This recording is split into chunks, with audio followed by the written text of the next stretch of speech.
Hey guys, welcome to episode number 2 of the Rayo Vallecano career mode here in FIFA 19 with me, Rooster Waddle, as we get back into the stream of things with some transfers, as well as the first game of the LIGA will be covered in today's episode. As we see, we transfer a couple strikers, Alexander Pato being one of them, Brahim Diaz being a winger is another, Llorente Boni another. Llorente could be a very lethal threat in the air if we get him. Wilfred Boni there as well. Jose Lu and Jose Perez, a duo from Newcastle, both Spaniards. There, as we see, we get a message in Barba sold, as we managed to sell Barba and actually raise £20 million, which is very helpful. As the first thing we do is go right ahead and try going for Juan Foyth again, as this time we offer, I think it is Alejandro Galvez, yes, and they want Alejandro Galvez plus 1.635 million, so we do that. Then we go and finally contact his agent as we decide for a rotation, squad role, 4 years, no release fee, and £27,000 a week. And then we see Juan Foyth in the Rayo Vallecano kit is going to be given the number 3 this year, as he's going to be our first signing of many this episode. Stay tuned to that. As we get our first training session of the episode, when we replace De Tomas with Juan Foyth, so we can grow him up. He is 70 rated, so we want to get him that 71 stage. And there we see. Then we try going for Cabral.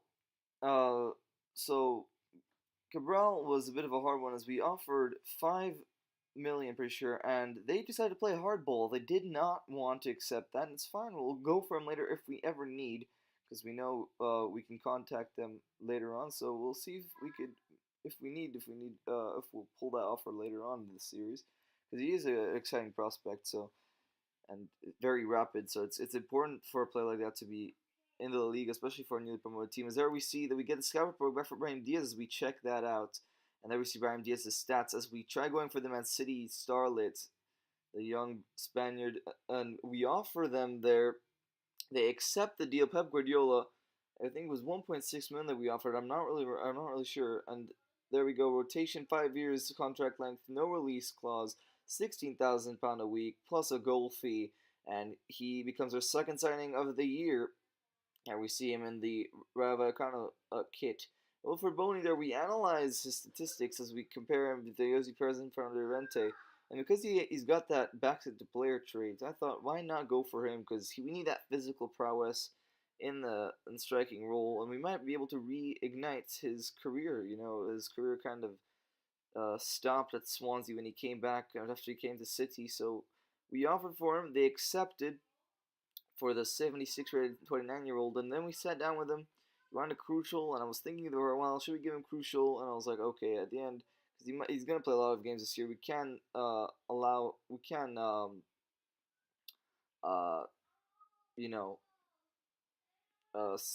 him to be a crucial first team player, because we can operate to Thomas on the wing, as we give Wilfred Boni the number 11 jersey for the year, and Brahim Diaz. Another thing I wanted to ask about is the kit numbers, because if you guys have any suggestions, you can tell me in the comment sections if there's any specific kit you want me to change. As we see, we go for our fourth signing, which is Mark Roca, and we offered £12 million, actually £11 million, and they accepted it. And there we go. We wanted an important squad role, 5-year length contract, and £17,000 a week, and that was enough for him for the 21-year-old 75 rated. That we see his statistics. He's the long passer trait, pretty tall midfielder, and he can do a job in midfield. So we're gonna operate him there in CDM position as a roll-on, roll-off sub, or maybe if he at the beginning that will be the case, and maybe later if he gets a good run of form, we could start him. As we see, we get into the actual training sessions. Juan Foyth there doing the defending to raise his statistics, so they want to get him right away on the team, but he's not good enough yet. We have two 76 rated players in actually 74 rated player and 76 rated players in Velasquez and Amat. So for me to include him, he needs to be a bit higher rated, because he's not yet Liga materials. There we also train his passing. This is a new drill in FIFA 19. This one with the mini nets. I'm pretty sure that's what it's called. So on both of these drills, I'm pretty sure he got a C. He also got a C because his passing isn't that good. So I don't know how well I managed to do here. Like it was pretty hard. There we got you got to see there as well.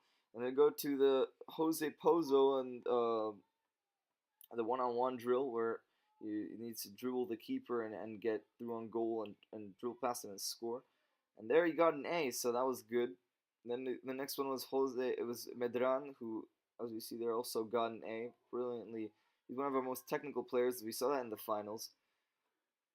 And him and Mark Roca maybe in the future could be our main players for years to come in this club, in this series as it goes by. And then we set up our formation and our overall team for the year. As we see, we put Foyth in there, Brahim Diaz, Boney on the bench, Pozo. We organized the bench. De Tomas, we see if we could play him on the wings. He couldn't, so we put him on the right wing because that's he could whip the balls in. And we go and head into our first game against Sevilla here, our debut match with the team after the long preseason. We got into the first game here today against Sevilla as we gave Wilfred Boney his debut and operated Tomas on the right as we see the lineups here. Wilfred Boney number 11 on his debut. And Sevilla also have a very good team, of a very fast player in Quincy Promes on the right. So that was the struggle for us the whole game as kickoff started the match basically. And 6 minutes in, 7 minutes in actually, they got the chance off a corner. It fell back to Kier, and the center defensive midfield lets fly from about 15 to 16 meters, for about like 30 something yards, maybe a bit outside of the box. And look at this layback, but I think it was Andre Silva. And look at this strike that we see from all angles. As conceding early on is starting to become a problem, as we saw it prominently in the game against Ave in the finals, and now against Sevilla. But the question is, are we going to be able to come back like we did in the finals? As Simon Kjær, who's relatively a defensive player, managed to pick out the top corner of the Danishman. As there, I don't look as happy in the debut match, but this is the match that we literally dominated, back and forth, no matter how many attacks. Look at this. This is so many sequences you'll see here where we just keep the ball, play nice possession, but the ball just doesn't end up well either in the final pass, or the shot isn't that troubling for the goalkeeper or for Sevilla in general. As 70 minutes in, this was Sevilla's second chance of the game. I cut down the highlights as evenly as possible, but trust me in this, we just pounded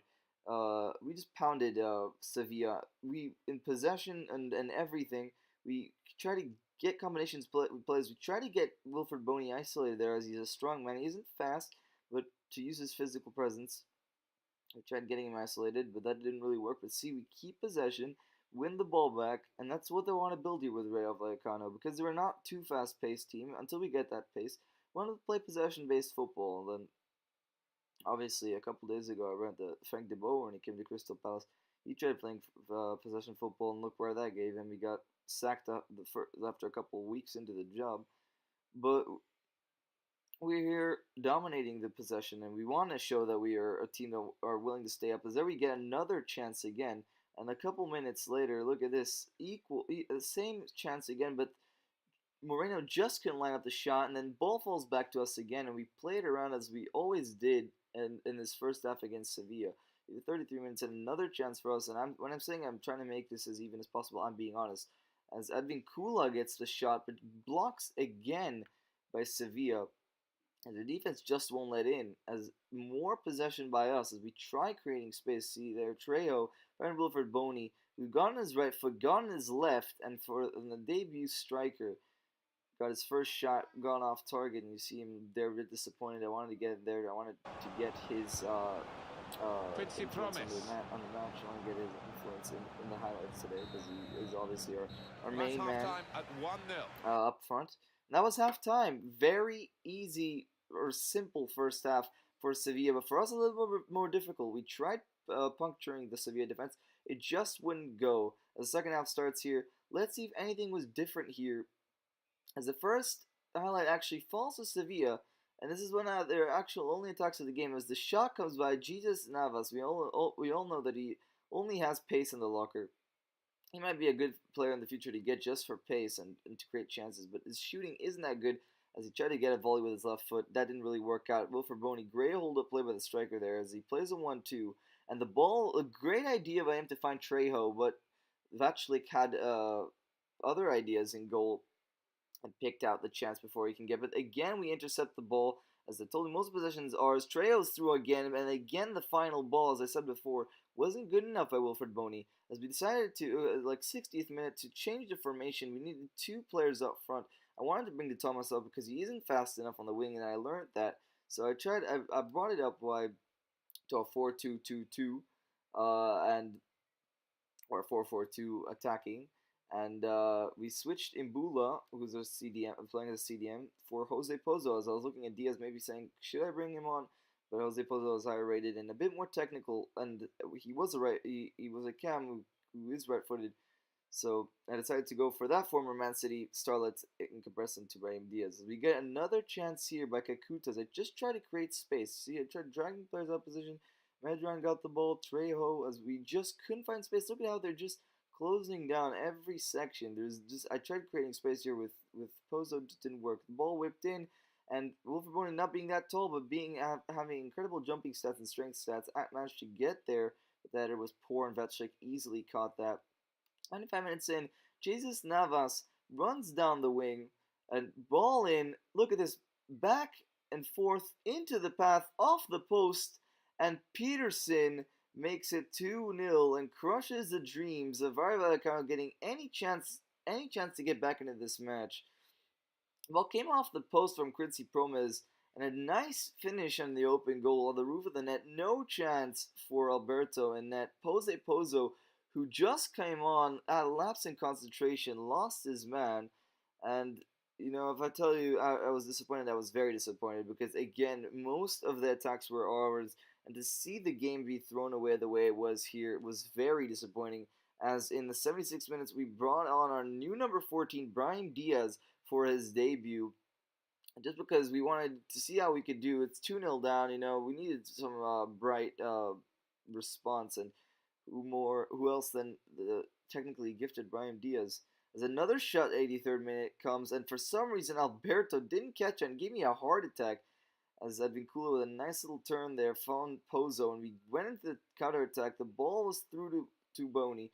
Boney with a brilliant over-the-top through ball to find Brahim Diaz, whose first touch on the ball, trying to set his player one-on-one, and he gets the pass to Wilfred Boney. He finds Medran, who takes the shot first time, and again hits a player, but it turns out to be offside, I'm pretty sure. Actually, no, it just hits a player. And again, we just couldn't budge through the defense. So a shot after shot after shot, we decided we needed to have a more physical presence in the box. So we decided to bring on 6'3" Alex Alegria, who's on loan. Nice 1-2 there into Advincula. Last chance of the game. Advincula gets fouled, but play on. Alegria gets at her there and tests Vaclik, but nothing really tests him. That was pretty bad of an effort, to be honest. And with that was the final whistle of the game. 2-0 the final score to Sevilla. I mean, to be honest, with the team that we had and the tactics, I'm saying for a first match here at home, not bad of a result. Sevilla, who are a team that aren't supposed to be in the Europa League next year or Champions League, got the result they wanted. 2-0 for Sevilla is not hard. The real test is going to be next episode when we face Atletico Madrid. But until then, this was me, the Rooster Waddle. I hope you enjoyed this episode. Next episode, we're going to have more transfers and the game against Atletico. So for now, from me, goodbye.